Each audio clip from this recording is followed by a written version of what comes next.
नमस्कार। सुबह 10 बजे के समाचारों में आपका स्वागत है। मैं हूं पूजा श्रीवास्तव। समाचारों में सबसे पहले हेडलाइंस।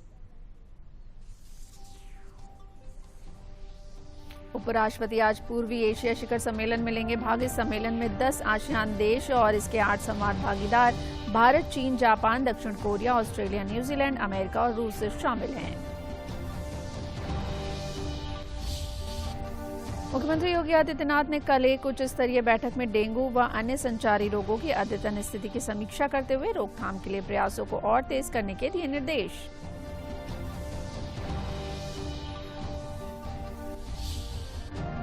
नगर विकास मंत्री ए.के. शर्मा ने लखनऊ में IMA, IMC, NHA, nursing home चिकित्सक तथा विभागीय अधिकारियों के साथ डेंगू को नियंत्रित करने के लिए वर्चुअल माध्यम से की परिचर्चा। और नेपाल में कल शाम आए भूकंप के कारण दिल्ली और उत्तर भारत के कई भागों में झटके महसूस किए गए। रिएक्टर पैमाने पर भूकंप की तीव्रता 5.4 मापी गई। प्रदेश में भी लखनऊ, कानपुर, मुरादाबाद में महसूस किए गए भूकंप के झटके। अब समाचार विस्तार से। उपराष्ट्रपति जगदीप धनखड़ कंबोडिया की यात्रा पर हैं। उपराष्ट्रपति आज पूर्वी एशिया शिखर सम्मेलन में हिस्सा लेंगे। इस सम्मेलन में 10 आसियान देश और इसके 8 संवाद भागीदार भारत, चीन, जापान, दक्षिण कोरिया, ऑस्ट्रेलिया, न्यूजीलैंड, अमेरिका और रूस शामिल हैं। इससे पहले कल कंबोडिया की राजधानी नामपेन में 19वां आसियान भारत स्मारक शिखर सम्मेलन आयोजित किया गया। सम्मेलन में सभी देशों ने मिलकर आतंकवाद और वैश्विक अपराध रोकने का संकल्प व्यक्त किया। आसियान के सदस्य देशों Indonesia, Malaysia, Philippines, Singapore, Thailand, Brunei, Vietnam, Laos, Denmark और कंबोडिया के साथ भारत इस विशेष स्मारक शिखर सम्मेलन का हिस्सेदार है। 19वें आसियान भारत शिखर सम्मेलन का आयोजन आसियान भारत संवाद साझेदारी की 30वीं वर्षगांठ के मौके पर किया गया है। इसके साथ ही भारत प्रशांत क्षेत्र में शांति, स्थिरता, समुद्री सुरक्षा, नेविगेशन और ओवरफ्लाइट की स्वतंत्रता को बनाए रखने और विवादों के शांतिपूर्ण समाधान को बढ़ावा देने की कोशिश की गई। आसियान भारत स्मारक शिखर सम्मेलन में आसियान सदस्य देशों के नेताओं के साथ भारतीय उपराष्ट्रपति जगदीप धनखड़ ने नए और उभरते क्षेत्रों में साझेदारी की क्षमता को रेखांकित किया। उन्होंने हिंद प्रशांत क्षेत्र में आसियान की मजबूती के लिए भारत के समर्थन को दोहराया। इस बीच उपराष्ट्रपति और कंबोडिया के प्रधानमंत्री के बीच हुई बातचीत के दौरान 4 समझौतों पर हस्ताक्षर किए गए, जिसमें संस्कृति, वन्य जीवन और स्वास्थ्य के क्षेत्र शामिल हैं। उपराष्ट्रपति ने कंबोडिया के प्रधानमंत्री के साथ बातचीत में द्विपक्षीय संबंधों की मजबूती पर जोर दिया। मुख्यमंत्री योगी आदित्यनाथ ने कल एक उच्च स्तरीय बैठक में डेंगू व अन्य संचारी रोगों की अद्यतन स्थिति की समीक्षा करते हुए रोकथाम के लिए प्रयासों को और तेज करने के निर्देश दिए। मुख्यमंत्री ने बताया कि डेंगू से बचाव के लिए हर जिले में डेडिकेटेड हॉस्पिटल बनेंगे। उन्होंने कहा कि डेंगू की रोकथाम के लिए बेहतर सर्विलांस जरूरी है और घर घर स्क्रीनिंग कराई जाए। अस्पताल में आने वाले हर मरीज को बेड मिले, उसकी विधिवत चिकित्सीय जांच हो। मुख्यमंत्री ने धान खरीद की भी समीक्षा की और कहा कि हर जिले में खाद की पर्याप्त उपलब्धता हो। मुख्यमंत्री ने अतिवृष्टि के कारण हुई फसल के नुकसान की तत्काल क्षतिपूर्ति किए जाने के निर्देश दिए। साथ ही प्रयागराज माघ मेले के सुचारू आयोजन के लिए विशेष सचिव माघ मेला और एसपी माघ मेले की तत्काल तैनाती करने का भी आदेश दिया। मुख्यमंत्री ने कहा कि मेलों, पर्वों व त्योहारों पर बिजली की निर्बाध आपूर्ति सुनिश्चित कराई जाए। नगर विकास मंत्री ए.के. शर्मा ने कल लखनऊ में IMA, IMC, NHA, nursing home चिकित्सक तथा विभागीय अधिकारियों के साथ डेंगू को नियंत्रित करने के लिए वर्चुअल माध्यम से परिचर्चा की। इस अवसर पर डेंगू से उत्पन्न हुए हालातों को कैसे नियंत्रित किया जाए, इस पर चिकित्सकों ने अपनी राय दी। उन्होंने कहा कि किस प्रकार से चिकित्सक और विभागीय अधिकारी समन्वय करके डेंगू पर काबू पा सकते हैं, इस पर बातचीत हुई।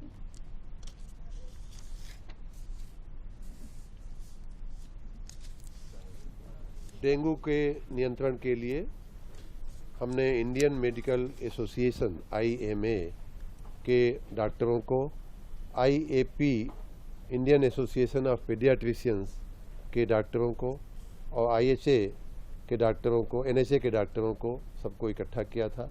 लगभग 233 डॉक्टर हमारे साथ वर्चुअल मीटिंग में जुड़े थे और लगभग उतने ही हमारे नगर विकास विभाग के अधिकारी और कर्मचारी, सफाई से संबंधित या जिनकी जिम्मेदारी है वो लोग जुड़े थे। ऐसे लगभग 450 लोगों के साथ हमने डेंगू के नियंत्रण के लिए अभी वीडियो कॉन्फ्रेंस पर वर्चुअल मीटिंग किया है और उसमें डॉक्टरों के सहयोग से हम गलियों में, मोहल्लों में, सड़कों पे, ग्रामीण जो शहरी नगरीय क्षेत्र हैं उनमें कैसे हम नियंत्रण करें, इसकी हमारी काफ़ी डिटेल में चर्चा हुई। कुछ ऐसे नगर जहां विशेष रूप से ध्यान देने की आवश्यकता है, उन नगरों की भी विशेष रूप से चर्चा हुई। वहां के डॉक्टरों ने भी उन नगरों के बारे में चर्चा किया। तो इस प्रकार हमने एक संयुक्त रणनीति बना करके कि डॉक्टर और प्रशासक दोनों एक साथ किस प्रकार काम करें तो कि डेंगू पे नियंत्रण हम पा। नेपाल में कल शाम आए भूकंप के कारण दिल्ली और उत्तर भारत के कई भागों में झटके महसूस किए गए। रिएक्टर पैमाने पर भूकंप की तीव्रता 5.4 मापी गई। राष्ट्रीय भूकंप विज्ञान केंद्र के अनुसार भूकंप का केंद्र जमीन से 10 किलोमीटर की गहराई पर था। भूकंप से घबराए लोग अपने अपने घरों और ऑफिसों से बाहर निकल आए। इससे पहले शाम 4:25 पर उत्तराखंड में भी भूकंप के झटके महसूस किए गए थे। जानकारी के अनुसार ऋषिकेश भूकंप का केंद्र रहा। रिएक्टर पैमाने पर 3.4 तीव्रता दर्ज की गई थी। बीते मंगलवार को भी दिल्ली एनसीआर समेत पूरे उत्तर भारत में देर रात भूकंप के तेज झटके लगे थे। उस वक्त भी भूकंप का केंद्र रहे नेपाल ही था। प्रदेश में भी लखनऊ, कानपुर, मुरादाबाद में करीब 7:57 पर हल्के झटके महसूस किए गए। आतंकवाद के वित्त पोषण का मुकाबला करने के लिए आतंकवाद के लिए धन नहीं विषय पर तीसरा मंत्री स्तरीय सम्मेलन 18 और 19 नवंबर को दिल्ली में आयोजित होने जा रहा है। सम्मेलन की मेजबानी अंतर्राष्ट्रीय आतंकवाद के मुद्दे को महत्व देने के साथ साथ इस खतरे के खिलाफ भारत की जीरो टॉलरेंस नीति को दर्शाती है। केंद्रीय गृह मंत्री अमित शाह सम्मेलन में भाग लेंगे और आतंकवाद के खिलाफ अपनी लड़ाई में भारत के दृढ़ संकल्प से अवगत कराएंगे। सम्मेलन का उद्देश्य आतंकवाद के वित्त पोषण पर मुकाबला करने पर चर्चा को आगे बढ़ाना है। आतंकवाद के लिए धन नहीं विषय पर आयोजित 2 दिवसीय सम्मेलन में 75 देशों और अंतर्राष्ट्रीय निकायों के प्रतिनिधियों को अपने विचार व्यक्त करने का अवसर मिलेगा। समाचार अभी और भी, पहले लेते हैं विराम।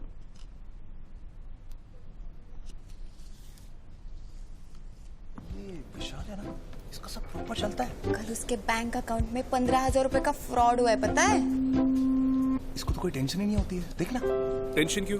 मेरी कोई गलती नहीं थी। फिर भी फ्रॉड होने पर मैंने तुरंत बैंक को इन्फॉर्म कर दिया। आरबीआई कहता है अगर आपके अकाउंट से किसी ने धोखे से पैसे निकाले हैं तो बैंक को जल्द से जल्द इन्फॉर्म कीजिए। 3 दिन के अंदर इन्फॉर्म किया तो कोई नुकसान नहीं होगा। जितना लेट करोगे उतना ज्यादा नुकसान। और सुन, सब चलता नहीं है, प्रॉपर चलाना पड़ता है। आरबीआई कहता है जानकार बनिए, सतर्क रहिए। उप मुख्यमंत्री ब्रजेश पाठक कल रामपुर में अल्पसंख्यक पसमानदा सम्मेलन में शामिल हुए। अल्पसंख्यक मोर्चा के प्रदेश अध्यक्ष कुंवर वासित अली की अगुवाई में अल्पसंख्यक पसमानदा सम्मेलन का आयोजन किया गया।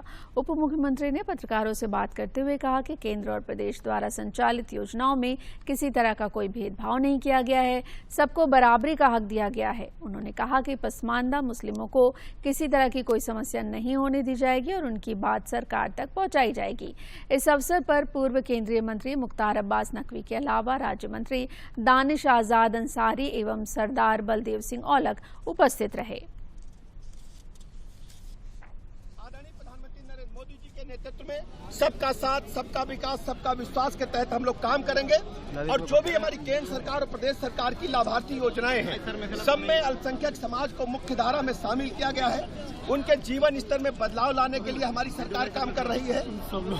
गरीब आदमी कैसे अपने गुजार रहा, ये आदरणीय प्रधानमंत्री जी ने समझा और उनके जीवन स्तर को ऊंचे उठाने के लिए काम किया। उनको पक्का मकान, निःशुल्क शौचालय, निःशुल्क पेयजल, 5 लाख तक का निःशुल्क इलाज, निःशुल्क सौभाग्य योजना के तहत कनेक्शन, निःशुल्क ढेर सारी योजनाएं चलाई हैं। इसके अलावा किसान सम्मान निधि भी अल्पसंख्यक समाज के सभी साथियों को जो उसके लिए अनुमति मिल रही है। मैं अल्पसंख्यक समाज को भरोसा दिलाता हूँ उनके हक और हुकूक के लिए। पसमानदा समाज के लोगों को भरोसा दिलाता हूं उनके हक और हुकूक के लिए भारतीय जनता पार्टी की सरकार काम। प्रयागराज में अखिल भारतीय संस्कृति महोत्सव में राज्यपाल आनंदीबेन पटेल बतौर मुख्य अतिथि सम्मिलित हुई। इस मौके पर मां भारती और मां सरस्वती के चित्र पर पुष्प अर्पित कर कार्यक्रम की शुरुआत की। इस कार्यक्रम में देश भर से आए हुए बच्चों का संगम हुआ। इस मौके पर राज्यपाल आनंदीबेन पटेल ने कहा कि बच्चों में संस्कृति एवं संस्कार को विकसित करने में विद्या भारती अखिल भारतीय शिक्षा संस्थान का प्रयास सराहनीय रहा। उन्होंने कहा कि प्राथमिक विद्यालयों में भी बच्चों को योग एवं संस्कृति और संस्कार की शिक्षा दी जानी चाहिए। देश के बहुमुखी विकास में महिलाओं की महत्वपूर्ण भूमिका है। बच्चों के भविष्य के लिए आज से ही जल व पर्यावरण को बचाने का प्रयास करना होगा।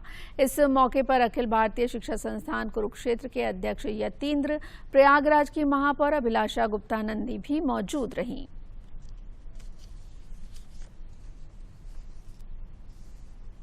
विद्या भारती ने संस्कृति को महत्वपूर्ण माना है। शिक्षा का महत्वपूर्ण भाग है कि संस्कृति युक्त नागरिक का जीवन निर्माण होना चाहिए ताकि उसमें मनुष्यत्व के गुण विकसित हों। इसीलिए हम विद्यालय से लेकर अखिल भारतीय स्तर तक इसका प्रयत्न करते हैं, बच्चों में सांस्कृतिक गुणों का विकास हो। तो ये बच्चे विद्यालय से जीतते हुए अपने अपने स्थान से प्रांत क्षेत्र केंद्र तक आए हैं। उसका ये संस्कृति महोत्सव के नाम से कुछ वर्षों से ही हमने ये आयोजन प्रारंभ किया है। कुछ और इसमें बातें जोड़ेंगे आगे चलकर। जो कार्यक्रम हमेशा कुरुक्षेत्र में होता था वो पहली बार प्रयागराज में हुआ और उससे बड़ा सौभाग्य कि हम सब की गार्जियन के रूप में और जो संस्कृति को और मातृशक्तियों को और बेटियों को और खासकर राष्ट्र को आगे बढ़ाने में अपना पूरा सहयोग दे रही हैं, वो मुख्य अतिथि बनकर हमारी राज्यपाल महोदया यहाँ पर आई और उन्होंने हम सबको मार्गदर्शन भी दिया और बहुत अच्छा लगा। यहाँ बहुत सारे जिले के बच्चे आए हैं और उन बच्चे जिस तरह से उनके अंदर जो प्रतिभाएं हैं वो यहाँ पर अपने प्रतिभाओं को दिखाएंगे। किसी को लिखने का प्रतिभा है, किसी को बहुत आर्ट उनकी अच्छी है, कोई खेलकूद में प्रतिभावान है, तो सभी अपनी प्रतिभा को दिखाएंगे और एक अच्छा माध्यम है कि बच्चों की प्रतिभा को एक प्लेटफॉर्म मिलता है। दूरदर्शन पर प्रसारित होने वाले धारावाहिक स्वराज का आज का अंक रानी वेलु नचियार पर आधारित है। रानी वेलु नचियार ने अंग्रेजी साम्राज्य के खिलाफ लड़ाई लड़ी। वेलु नचियार रामनाथपुरम राज की राजकुमारी और राजा चलामुथु की विजय रघुनाथन सेतुपति और रानी सखीधुम मुथुल सेतुपति की एकमात्र संतान थीं। रानी वेलु नचियार युद्ध हथियारों के उपयोग के साथ साथ वलारी, सिलबंब, घुड़सवारी और तीरंदाजी में माहिर थीं। इनकी बहादुरी और त्याग के बारे में अधिक जानने के लिए स्वराज की नई कड़ी आज सुबह 9 बजे और पुनः प्रसारण रात 9 बजे डीडी नेशनल पर किया जाएगा। प्रदेश में समाज कल्याण विभाग द्वारा संचालित स्कूलों में खाने की गुणवत्ता की शिकायतों को लेकर समाज कल्याण राज्य मंत्री असीम अरुण ने एक बड़ा कदम उठाया है। उन्होंने प्रदेश के सभी जिलों के जिलाधिकारियों को निर्देशित करते हुए कहा है कि एक समिति बनाकर नई प्रक्रिया के तहत सेवा प्रदाता फर्मों का चयन किया जाए। मंत्री असीम अरुण ने ये जानकारी कन्नौज जिले में पत्रकारों को दी। उन्होंने कहा कि स्कूलों में बच्चों को गुणवत्तापूर्ण भोजन मिल सके, इसके लिए दरों में भी बदलाव किया गया है। पहले प्रति बच्चा 75 रुपए निर्धारित था, उसको बढ़ाकर 114 रुपए कर दिया गया है। इससे पहले समाज कल्याण राज्य मंत्री असीम अरुण सरकार आपके द्वार कार्यक्रम में शामिल हुए। ये कुछ स्कूल हैं जहां से खाने की शिकायत आई थी और इसको पूरी तरीके से हम लोगों ने बदल दिया। जो ठेकेदार उस काम को कर रहे थे उसको हम लोगों ने प्रत्येक जनपद में जिलाधिकारी की अध्यक्षता में टीम बनाई है और वो क्रय कर रही है, चयनित कर रही है ठेकेदार को, और साथ साथ बच्चों को अच्छे से अच्छा खाना मिले। जो हमारे वृद्धाश्रम है वो अच्छी तरह संचालित हैं। जहां तक मुझे पता है खाने की शिकायत अभी कहीं नहीं है।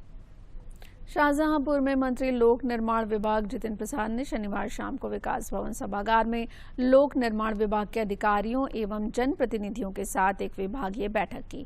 उन्होंने सभी कार्य त्वरित गति से समयबद्ध एवं गुणवत्तापूर्ण ढंग से पूर्ण करने के निर्देश दिए। उन्होंने कड़े निर्देश दिए कि निर्माण कार्यों को पूरी गुणवत्ता के साथ निर्धारित समयावधि में पूर्ण किया जाए। उन्होंने कहा कि गुणवत्ता के साथ कोई समझौता नहीं किया जाएगा एवं लापरवाही करने वालों के विरुद्ध कठोर कार्रवाई की जाएगी।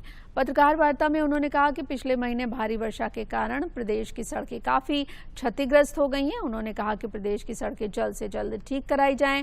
उन्होंने कहा कि मुख्यमंत्री एवं प्रदेश सरकार की जीरो टॉलरेंस पॉलिसी के तहत कार्यों को कराया जाएगा और लापरवाही बरतने वालों के विरुद्ध कठोर कार्रवाई की जाएगी। है कि पिछले महीने भारी वर्षा के कारण प्रदेश की सड़कें काफी क्षतिग्रस्त हैं और ये सरकार की और माननीय मुख्यमंत्री जी की मंशा भी है कि सभी क्षतिग्रस्त सड़कें युद्ध स्तर पे उनकी मरम्मत, आवागमन और मोटरेबल बनाई जाएं और उसी को दृष्टिकोण में रखते हुए आज यहाँ शाहजहांपुर जनपद की बिंदवार सभी जनप्रतिनिधियों के साथ, सांसदों और विधायक के साथ चर्चा की गई है, विभाग के अधिकारियों के साथ, कि कौन सी सड़कों में कितनी प्रगति हुई है मरम्मत की और आने वाले समय में कहां पे और विशेष ध्यान देके सड़कों को सही कराना है और जहां कमी पाई गई, जहां विलंब होगा और जहां गुणवत्ता से कोई भी ढिलाई होगी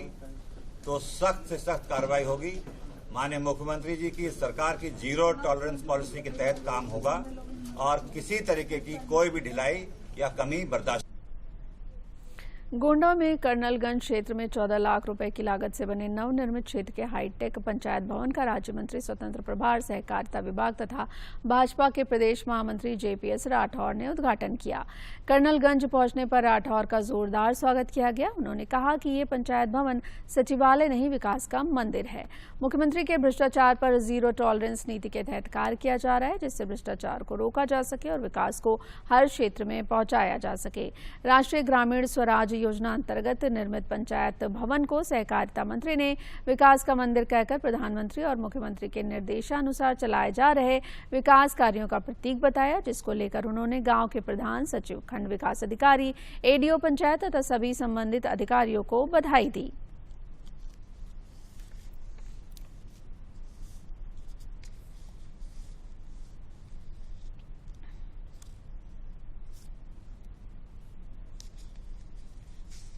ऐसा है कि आज लाले मऊ में मैंने एक विकास के मंदिर को देखा। एक ग्राम सचिवालय नहीं है, विकास का मंदिर है। और माननीय योगी आदित्यनाथ जी ने जिस तरीके से कहा है कि भ्रष्टाचार पर जीरो टॉलरेंस रहेगा, कानून व्यवस्था पर अगर कोई प्रहार करने का काम करेगा, अपराधियों के प्रति हमारा जीरो टॉलरेंस रहेगा, उसके एक प्रतिरूप के रूप में जो सुंदर सा भवन ग्राम सचिवालय के रूप में यहाँ पर स्थापित हुआ है। मैं यहाँ पर जिन लोगों ने इस सुंदर भवन को बनाया है, ब्लॉक के प्रमुख समेत सभी अपने जो ग्राम प्रधान हैं और बाकी सचिवालय के जो सचिव हैं, इन सब लोगों को बधाई देना चाहता हूँ कि माननीय योगी आदित्यनाथ जी, माननीय प्रधानमंत्री नरेंद्र मोदी जी के विचारों को वो आगे बढ़ाने का काम।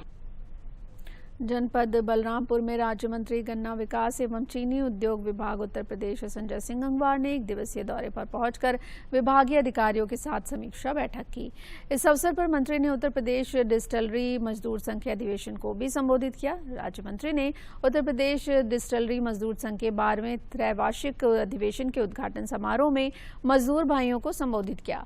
बैठक में राज्य मंत्री द्वारा बलरामपुर चीनी मिल एवं बजाज चीनी मिल को निर्देशित किया गया कि किसानों के गन्ने का पैसा 100% भुगतान कराया जाए। वर्तमान सत्र में गन्ना पेराई के दौरान किसानों द्वारा बेची जाने वाली गन्ने का किसी प्रकार की घटतौली न की जाए, इसका समय समय पर निरीक्षण उत्तर प्रदेश की योगी सरकार ने गन्ना किसानों के हित में गन्ने का भुगतान आपके यहाँ जनपद का एक अगर मिल छोड़ दे उसका भी पहले से बहुत अच्छा हुआ है। बाकी हम लोगों ने यहाँ 100% भुगतान कर दिया है। किसानों के लिए मिल शुरू होने वाली है, उनको गन्ना लाने में कोई परेशानी ना हो। गन्ने के यार्ड में जहाँ वो ट्रॉलियाँ खड़े करते हैं वहाँ प्रॉपर शौचालय, उनको रात में ठंड में ठहरने की व्यवस्था, इन चीज़ों पे भी काम किया गया है। गन्ने का रकबा भी इस जनपद में भी बढ़ा है और पूरे उत्तर प्रदेश में भी गन्ने का रकबा बढ़ा है और पूरे देश में उत्तर प्रदेश गन्ना उत्पादन में प्रथम है। इसके लिए मैं उत्तर प्रदेश के गन्ना किसानों को ढेर सारी। जनहित foundation Meerut, India water partnership, national water mission, जल शक्ति मंत्रालय, भारत सरकार द्वारा कैच द रेन अभियान के अंतर्गत मेरठ के 40 स्कूल में जल संरक्षण और वर्षा जल संचयन के लिए जागरूकता कार्यशाला का आयोजन किया गया था और इसी कड़ी में बीडीएस इंटरनेशनल स्कूल में 2 रेन वाटर हार्वेस्टिंग सिस्टम भी लगाए गए हैं। इस महोत्सव के अंतर्गत 2 प्रतियोगिताओं का आयोजन किया गया, जिसमें थिएटर प्रतियोगिता और प्रदर्शनी प्रतियोगिता रही। इन प्रतियोगिताओं में जनपद मेरठ के 28 स्कूलों ने थिएटर प्रतियोगिता में भाग लिया और 24 स्कूलों के छात्रों द्वारा प्रदर्शनी लगाई गई। दोनों प्रतियोगिताओं का विषय जल संरक्षण व वर्षा जल संचयन रहा। सभी विजेताओं को जनहित फाउंडेशन के अध्यक्ष Anita Rana, India water partnership की सदस्य डॉक्टर वीना खंडूरी द्वारा ट्रॉफी देकर सम्मानित किया गया। यहाँ पर हम लोगों ने इंडिया वाटर पार्टनरशिप और नेशनल वाटर मिशन के साथ मिल करके मेरठ में एक जल महोत्सव, एक वाटर फेस्टिवल के रूप में हम इसका आयोजन कर रहे हैं। एक जल उत्सव जैसा नाम से ही प्रतीत हो रहा है। सभी इसमें मेरठ के 40 स्कूलों के बच्चों को एक साथ जोड़ा गया है, एक ही मंच पर ला करके उनको जल को बचाने के लिए, वर्षा जल संरक्षण या हमारा भूमि का जल जो ऐसे दोहन हो रहा है उसको कैसे बचाया जाए, बच्चों के माध्यम से एक अपील की जा रही है समाज के लोगों से। तो यहाँ एक बहुत अच्छी एक प्रदर्शनी का भी आयोजन किया गया है और यहाँ पर बच्चों ने नुक्कड़ नाटक के माध्यम, स्ट्रीट प्ले के माध्यम से एक यहाँ मेरठ की जनता को ये एक संदेश दिया है कि हम आने वाले पीढ़ी को बचाना है तो हमें जल की एक एक बूंद को। भारत सरकार का जो जल जीवन मिशन है उसमें सबको पानी मुहैया कराया जाए, और वो पानी कैसे मुहैया होगा जबकि पानी हमारे भूमि में संरक्षित रहेगा। तो उस पानी को कैसे संरक्षित किया जाए और उसका दोहन ना हो, और उसको हम कैसे वर्षा जल के माध्यम से उसको संरक्षित कर सकते हैं, आज उसी को लेकर के हमने बच्चों को यहाँ पर बुलाया है। 40 स्कूल के बच्चे हैं यहाँ पर हमारे साथ, और इन बच्चों ने बहुत ही सुंदर नाट्य रूपांतर करके और नुक्कड़ नाटक के रूप में अपने संदेश दिए हैं। इसके अलावा हमने एक तकनीकी प्रदर्शनी भी लगाई। रायबरेली जिले के ऊंचाहार तहसील के अंतर्गत बरसमा गांव में किसान मेले का आयोजन किया गया। इसमें पराली प्रबंधन के साथ ही जल संरक्षण विषय पर गोष्ठी के माध्यम से किसानों को जागरूक किया गया। गोष्ठी में कृषि वैज्ञानिकों ने जहां पराली प्रबंधन की महत्ता पर विस्तार से प्रकाश डाला, वहीं चंद्रशेखर आजाद कृषि विश्वविद्यालय कानपुर के विभागाध्यक्ष ने जल संरक्षण व इसकी महत्ता पर किसानों को विस्तार से बताया। उन्होंने बताया कि घटता भूगर्भ जल स्तर बहुत ही चिंता का विषय है। ऐसे में किसानों को ऐसी फसलों का चयन करना होगा जिसमें सिंचाई की जरूरत कम हो। इसके साथ ही खेती के तरीकों में भी बदलाव लाना होगा जिससे भूगर्भ के जल का दोहन कम किया जा सके। आज कृषि विज्ञान केंद्र दरियापुर रायबरेली द्वारा जो चंद्रशेखर आजाद कृषि विश्वविद्यालय द्वारा संचालित है, उस पर जल शक्ति अभियान के अंतर्गत एक किसान मेले का आयोजित ये बछरावा तहसील में किया गया है, जिसमें खास तौर से जो भारत सरकार और उत्तर प्रदेश सरकार के द्वारा जल शक्ति अभियान चलाया जा रहा है, उस संबंध में कैसे जल संरक्षण करेंगे और फसलों का उत्पादन कैसे बढ़ाएंगे, इस संबंध में जानकारी दी जा रही है। पराली की जल संरक्षण में बहुत ही बड़ी उपयोगिता है। जैसा अभी डॉक्टर एस.बी. सिंह साहब बता रहे थे कि हम पराली का मल्चिंग कर सकते हैं, भूमि के ऊपर उसका बिछावन डाल सकते हैं। भूमि तो हम किसान की वो पराली भूमि के बिछावन में चली जाएगी, और जब भूमि ढक जाती है तो जल का वाष्पीकरण बहुत ही कम हो जाता है। साथ में पराली डिकम्पोज होकर के खाद का काम करती है, जैविक कार्बन का और जैविक नाइट्रोजन का, और भूमि भी उर्वरा हो जाती है। कार्यक्रम में कृषि विज्ञान केंद्र दरियापुर के माध्यम से ये कार्यक्रम किसानों के लिए आयोजित किया गया है, और इनका मुख्य उद्देश्य था कि बढ़ती हुई समस्याओं के मद्देनज़र हम जल संरक्षण किस तरह से कर सकते हैं, कम से कम जल के उपयोग में हम किस तरह से अपनी फसलों का, जो परंपरागत फसलें हैं या जो कुछ हमारी अन्य फसलें हैं, उनको हम किस तरह से उनकी देख रेख कर सकते हैं, उनका उत्पादन किस तरह ले सकते हैं। तो कुल मिला के मुख्य उद्देश्य था कि हम जल को बचा के अपनी फसलों का उत्पादन किस तरह से बढ़ा सकते हैं। एम्स के पूर्व निदेशक डॉक्टर रणदीप गुलेरिया ने स्वैच्छिक सेवानिवृत्ति ले ली है। डॉक्टर रणदीप गुलेरिया उन प्रमुख लोगों में से एक थे जिन्होंने कोविड महामारी के दौरान बड़ी भूमिका निभाई थी। वो अप्रैल 2024 में सेवानिवृत्त होने वाले थे, लेकिन उससे पहले ही उन्होंने स्वैच्छिक सेवानिवृत्ति ले ली। डॉक्टर रणदीप गुलेरिया को 2015 में भारत सरकार द्वारा देश के चौथे सर्वोच्च भारतीय नागरिक सम्मान पद्मश्री से सम्मानित किया गया था। मिस्र में एक मिनी बस के पलट जाने से 19 लोगों की मौत हो गई है, जबकि कई लोग घायल हुए हैं। यह हादसा उत्तरी नील डेल्टा क्षेत्र में हुआ। मिनी बस खराब स्टीयरिंग व्हील के कारण एक नहर में गिर गई। घायलों का अस्पताल में इलाज चल रहा है। अभिनेत्री जूही चावला का आज जन्मदिन है। कयामत से कयामत तक, डर, हम हैं, राही प्यार की जैसी फिल्मों में अपनी अदाकारी का लोहा मनवा चुकी जूही चावला के दुनिया भर में करोड़ों फैंस हैं। आइए सुनते हैं जूही चावला पर फिल्माए गए कुछ बेहतरीन गीत। जब तक ना पड़े आशिक की नजर, जब तक ना पड़े आशिक की नजर, सिंगार अधूरा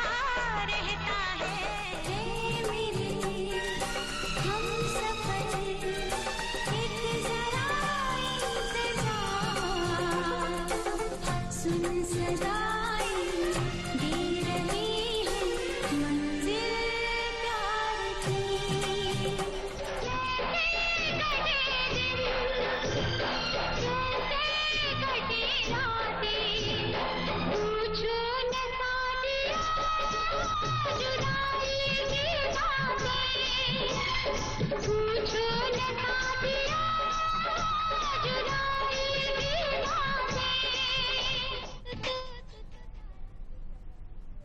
ICC T20 cricket world cup का फाइनल मुकाबला आज पाकिस्तान और इंग्लैंड के बीच MCG के मैदान पर खेला जाएगा। दोनों टीमें एक बार T20 विश्व कप का खिताब जीत चुकी हैं। ऐसे में दोनों की नजरें दूसरी बार इस खिताब पर अपने नाम की मुहर लगाने की होगी। मेलबर्न क्रिकेट ग्राउंड में दो ऐसी टीमें आईसीसी T20 विश्व कप के फाइनल में सामने हैं, जिनके यहां तक पहुंचने की उम्मीद शायद ही क्रिकेट के जानकारों ने भी लगाई होगी। लेकिन पाकिस्तान और इंग्लैंड दोनों ने मैच दर मैच अपनी कमियों को दूर कर फाइनल का रास्ता तय किया और अब T20 विश्व कप पर कब्जा जमाने के लिए आखिरी वार के लिए तैयार हैं। पाकिस्तान के लिए अच्छी बात कप्तान बाबर आजम का फॉर्म में लौटना है। यही नहीं, इस टीम का मध्यक्रम भी अच्छे रंग में आ गया है। पाकिस्तान ने न्यूजीलैंड की टीम को सिडनी में सेमीफाइनल में जिस तरह से हराया, उससे इस टीम के हौसले पहले से ही बुलंद हैं। पाकिस्तान के लिए गेंदबाजी उसकी सबसे बड़ी ताकत रही है। ऐसे में फाइनल में भी टीम को अपने इस डिपार्टमेंट से बड़ी उम्मीद रहेगी। मेरे ख्याल से इंग्लैंड की टीम भी one of the best team है और उनके साथ हमारी सीरीज भी हुई थी और काफी कॉम्पिटिटिव क्रिकेट हुई थी। अब बिल्कुल जोश और एलेक्स हेल जो उन्होंने सेमीफाइनल खेला वो आउटस्टैंडिंग खेला, लेकिन कोशिश करेंगे कि अपना बेस्ट दें कल के मैच में और जिस तरह हमारा one of the best pace attack है, कोशिश करेंगे कि जो हमारी स्ट्रेंथ है उसी पे रहें और जो हमारी प्लानिंग है उसको एग्जीक्यूट करें। उधर इंग्लैंड की बात करें तो इस टीम ने भारत को सेमीफाइनल में 10 विकेट से हराकर अपने जबरदस्त फॉर्म में होने का परिचय दिया। खासकर कप्तान जोस बटलर जिस तरह से रंग में दिखे, उससे पाकिस्तान की चिंता बढ़ सकती है। फिर एलेक्स हिल्स ने भी शानदार खेल दिखाया था। इंग्लिश टीम की ताकत गेंदबाजी और बल्लेबाजी दोनों ही है। खासकर इस टीम में बल्लेबाजी की गहराई अंत तक जाती है, जो इंग्लिश टीम को मनोवैज्ञानिक तौर पर आगे रखती है। Yeah, we've played against them a lot recently, but of course in very different conditions. I think that's probably the main factor about, even though we've played each other quite a few games here at Melbourne, it's going to be a different game to the series obviously in Pakistan. So that we know we're up against an excellent team.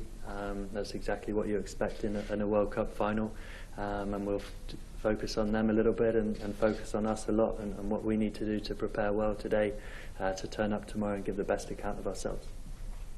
England और Pakistan T20 विश्व cup में वैसे अब तक 2 बार एक दूसरे के खिलाफ हुए हैं, जहां दोनों बार इंग्लैंड निका। उतार चढ़ाव भरे सफर के बाद दोनों ही टीमें विश्व कप से सिर्फ एक कदम दूर हैं। जो प्रेशर को बेहतर हैंडल करेगा वो ही टीम सिरमौर होगी। MCG के फुल हाउस में कांटे की टक्कर देखने की उम्मीद। कैमरामैन राकेश कुमार के साथ MCG से अभिषेक महाजन, DD न्यूज। अंत में प्रमुख समाचार एक बार फिर। उपराष्ट्रपति आज पूर्वी एशिया शिखर सम्मेलन में लेंगे भाग। इस सम्मेलन में 10 आसियान देश और इसके 8 संवाद भागीदार भारत, चीन, जापान, दक्षिण कोरिया, ऑस्ट्रेलिया, न्यूजीलैंड, अमेरिका और रूस शामिल हैं। मुख्यमंत्री योगी आदित्यनाथ ने कल एक उच्च स्तरीय बैठक में डेंगू व अन्य संचारी रोगों की अद्यतन स्थिति की समीक्षा करते हुए रोकथाम के लिए प्रयासों को और तेज करने के दिए निर्देश।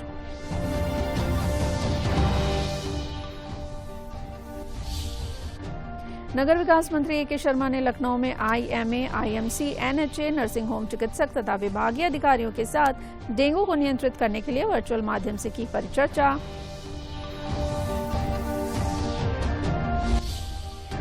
और नेपाल में कल शाम आए भूकंप के कारण दिल्ली और उत्तर भारत के कई भागों में झटके महसूस किए गए। रिएक्टर पैमाने पर भूकंप की तीव्रता 5.4 मापी गई। प्रदेश में भी लखनऊ, कानपुर, मुरादाबाद में महसूस किए गए भूकंप के झटके। इसी के साथ समाचार समाप्त हुए। नमस्कार।